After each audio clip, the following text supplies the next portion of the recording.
morning, beloveds. I hope that this day finds you all well and happy and prosperous.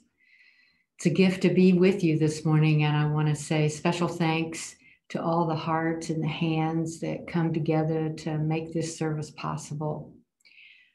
Much, much gratitude also to those who are Zooming in this morning or Facebooking.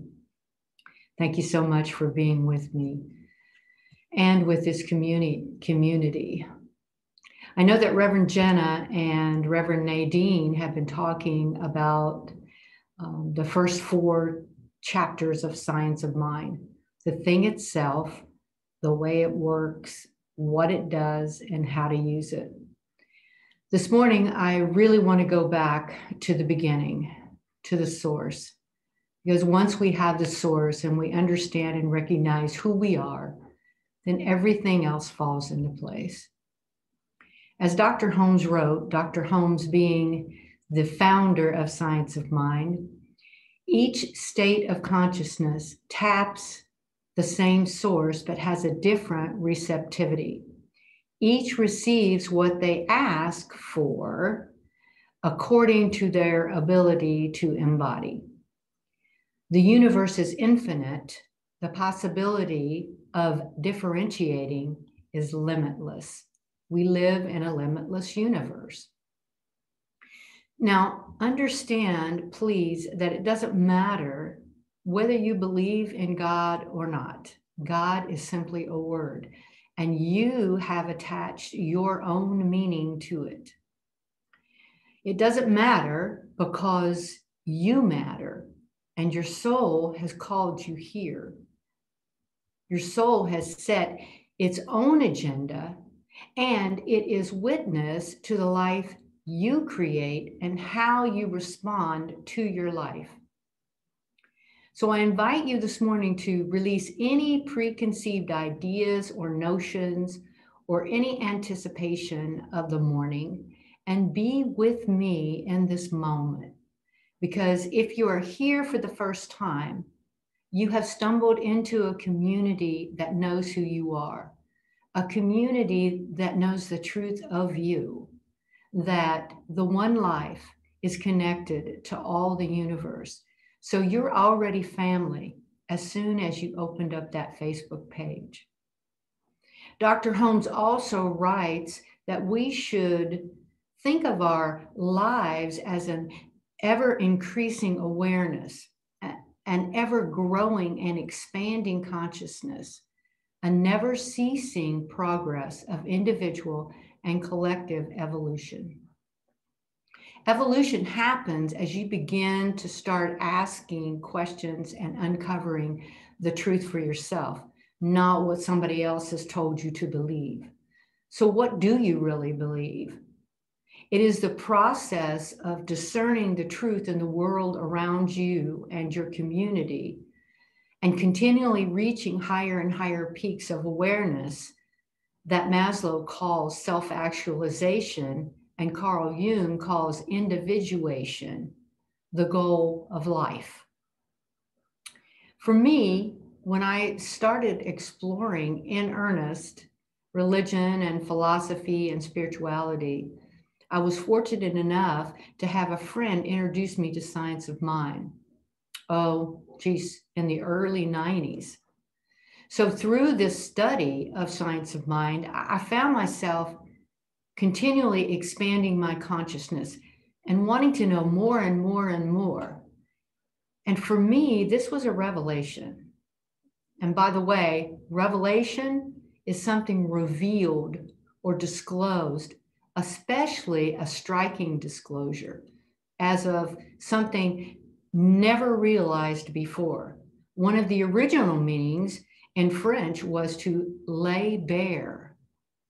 So I like to think of it as laying bare my old ideas and having a revelation of something new and wondrous coming into my life. Perhaps you've had that experience as well. Now, the byproduct of my personal revelation was wholeness. And what I mean by wholeness is spiritual perfection. Spiritual perfection, you see, is inherent as each of us and it's never diminished by conditions or experiences.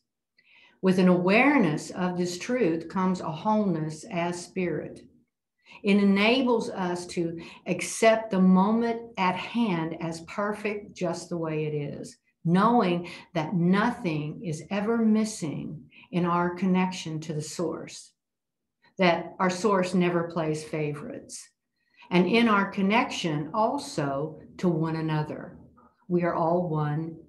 We all belong to each other. The Kabbalah teaches that God, the universal essence, first creates a void by withdrawing its essence. And this is necessary because all there is the presence of God. And at this point, no room for God's individualization. Then the divine projects its energy into the void as containers of light. The last containers shatter and the fragments are scattered.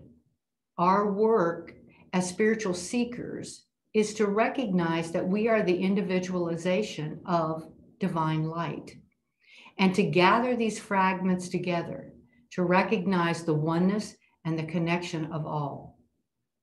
The very desire of the one source is to find a home in the world as each one of us, to experience the world in, through, and as each one of us.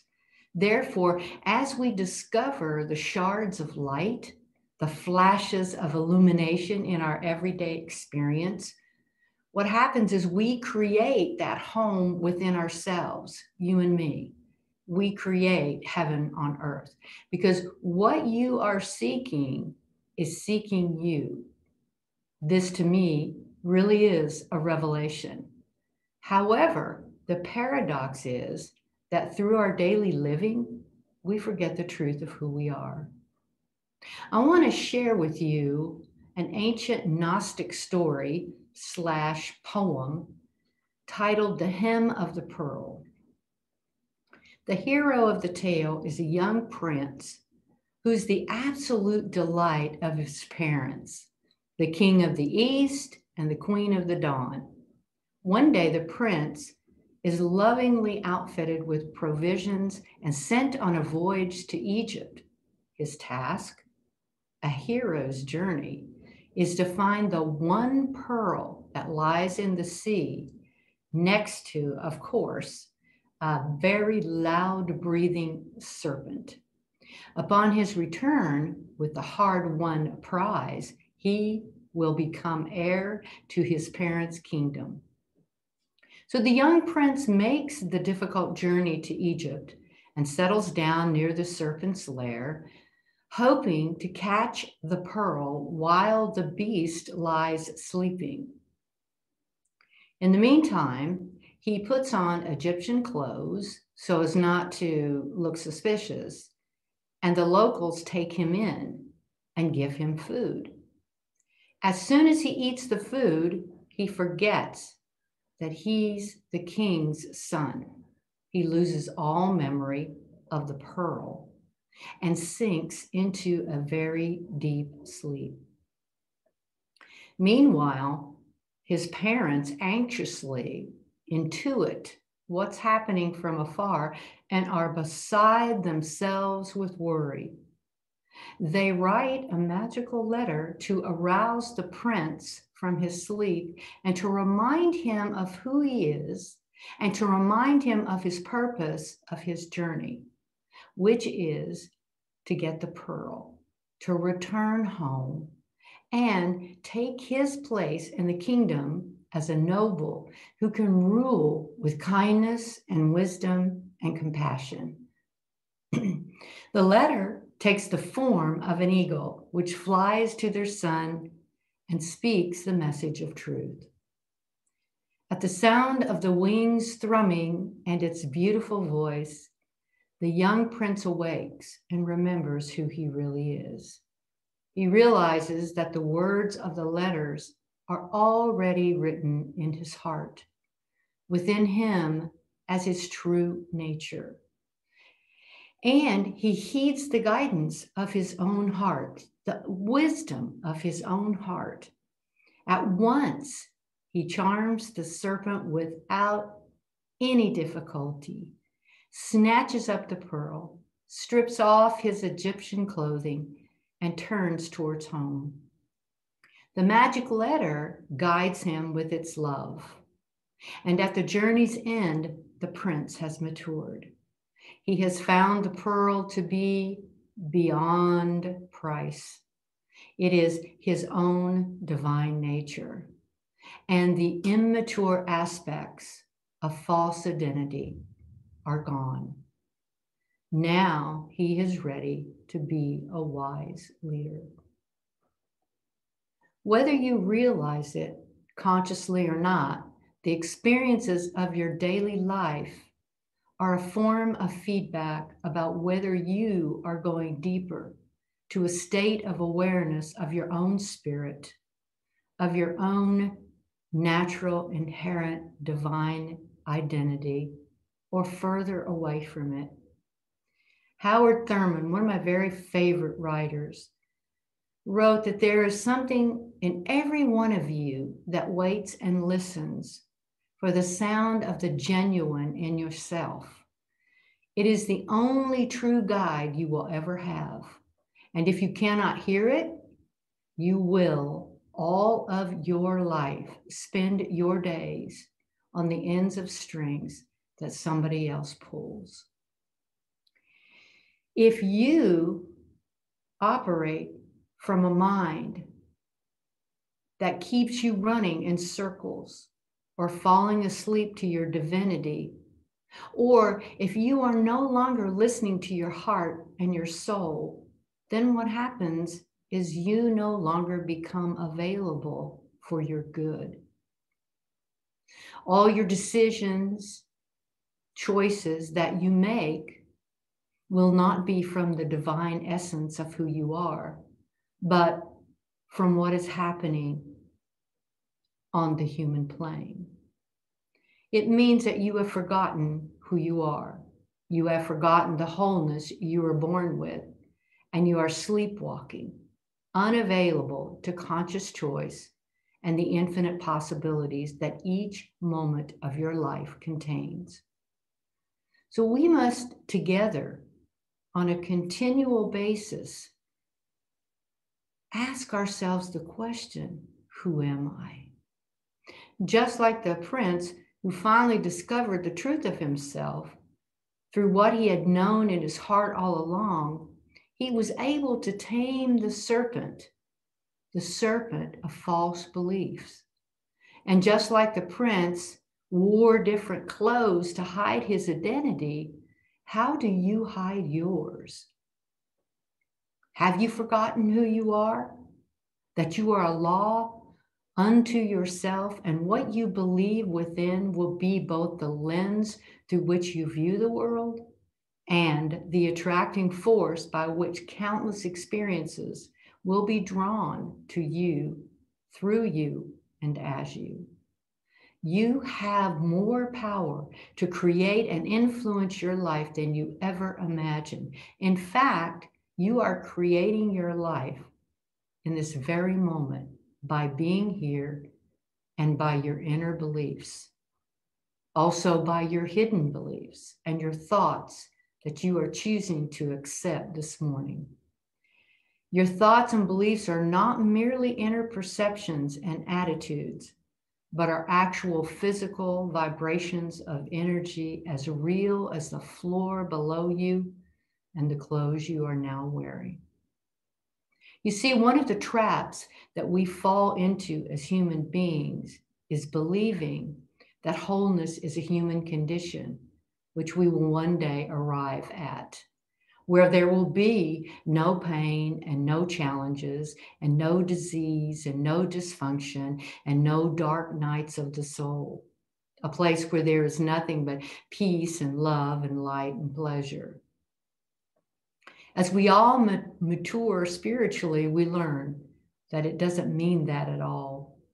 These are all conditions that come as part of the human experience.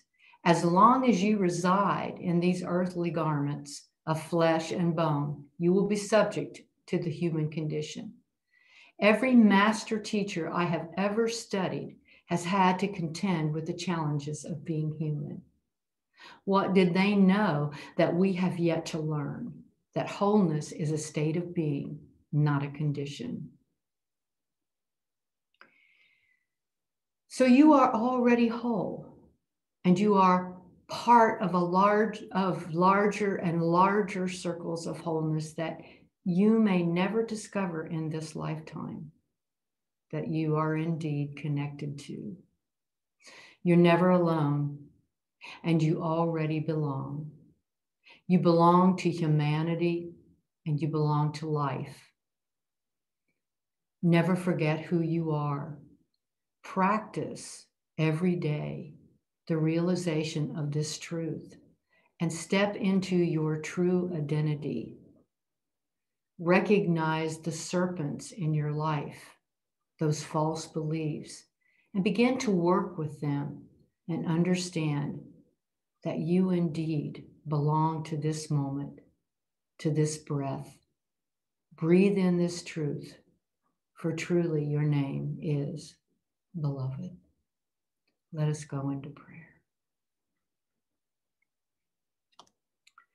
As we breathe in this moment, just take a nice deep breath, knowing that with each breath, it is simply the universe breathing itself as me. And I know that right here and right now, that the fullness of God in its totality is right where I am. I know this totality, this fullness of God as good. I know it as love. I know it as peace and prosperity and abundance and joy and oneness and order and power and all of these things. Yet I know it is no thing. I know it simply as the source that it's creating out of itself every minute, every second of every day. And I know that this source only creates what is like itself, only what it knows. I know that I too am an individualized expression of this source, and that God is in, through, and as me right here and right now. And as I know this to be the truth of me, I know that it is the eternal truth of each and every person within the sound of my voice. I know it is true not only as an individual, but as a community. So it is from that place of knowingness, from that place that I lie down upon the altar of truth, of love. And I speak this word for this community, knowing that this community is in absolute divine order as the very life that God is. And that it is through that order that everything is falling into place and has been falling into place all along for almost 40 years. I know this order to be divine, for there's nothing but the divine. So regardless of appearances, regardless of conditions or experiences, there is a higher calling for this community, as there is a higher calling for each and every person who participates in this conscious evolution and revelation this morning. I know that there is also the same order that brought us the moon and the stars and the planets and the light and the dark and all of it. That same order is at work, and it is power that is at work in this moment. The power of the universe is at hand and is in its fullness as each and every soul on this planet. I know that this community stands and rises up to that greater calling, which is called forth the good in all of its aspects, in prosperity and abundance, in love and joy, in wholeness. And so I know that for this community, that all of its accounts now and continually are filled with an all-sufficiency of visible funds to meet all of its needs and wants and desires and commitments, with a divine surplus to share and to spare. And this is true for each community member. I know that there is nothing that can be delayed or denied through God. And so everything is happening and unfolding in this moment right now. The wholeness that we seek is seeking us. And so I declare and know that the aliveness, the joy, the love, the expansion is happening and unfolding right now. Nothing can stand in its way. What a beautiful, beautiful day. What a beautiful truth to embody. And I give great thanks for this time that we have spent together. And I give great thanks to speak this word and this truth as I release it into that perfect universal law, knowing that it is so. I stand in the power of the law that always says yes. It always says yes. The place of grace. Shalom, hamdalela ashe, namaste. And so it is. Amen.